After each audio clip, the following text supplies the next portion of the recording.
আসসালাম। কেমন আছেন? আলহামদুলিল্লাহ, আল্লাহ ভালো রাখছেন। আচ্ছা, আপনি এই যে পড়ালেখার পাশাপাশি কৃষি আবাদ করছেন, আপনার কাছে কেমন লাগছে? জি, এটা আমার কাছে খুবই একটা প্রাউড ফিল করি আমি এটার জন্য। কারণ হ্যাঁ, পড়ালেখা করছি, মা-বাবা এখন বয়স্ক হচ্ছে দিন, দিন। হ্যাঁ, পড়ালেখার পাশাপাশি এখন আমি অনার্স 3rd ইয়ার করতেছি। হ্যাঁ, তো আমার এই পড়ালেখা এখন বর্তমানে যে অবস্থা, আমার পড়ালেখাতে অনেক টাকা ইনভেস্ট করে আমার বাবা আমার পিছে।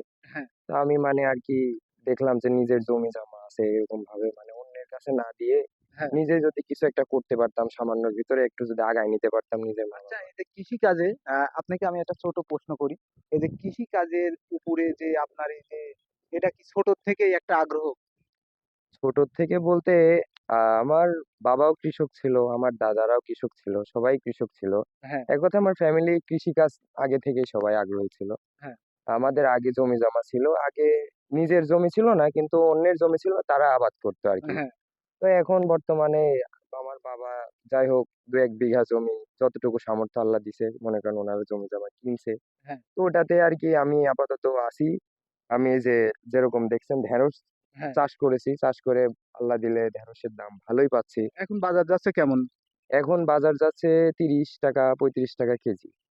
আ আর এ 2-3 দিন আগে মানে এক এক সময় কাঁচা সবজি তো এক এক সময় দাম বেশি হ্যাঁ, থাকে, কিছু সময় দাম কম কোনো থাকে, টাইম বৃদ্ধি হয়, কোনো টাইম কোনো টাইমে কমে। কমে, হ্যাঁ এরকম। এমনই অবস্থা। তো যাই হোক আমি এই কাজ করে মনে করেন নিজের বাড়িতেও কিছু টাকা যোগান দিতে পারি, আবার নিজের হ্যাঁ, পড়ালেখার খরচে আমি ইনভেস্ট করতে পারতেছি। তারপরে এই যে আমার তো এটা করতে তো আবার মনে করেন যে কাজের লোক নেওয়া লাগে কিছু, হ্যাঁ। কারণ একা একা তো আর সম্ভব না, না না, না, একা, সবকিছু। একা সম্ভব না। ঠিক আছে, কারণ তো তো আপনি এটার পাশাপাশি আরো অন্য ধরনের আবাদ করেন।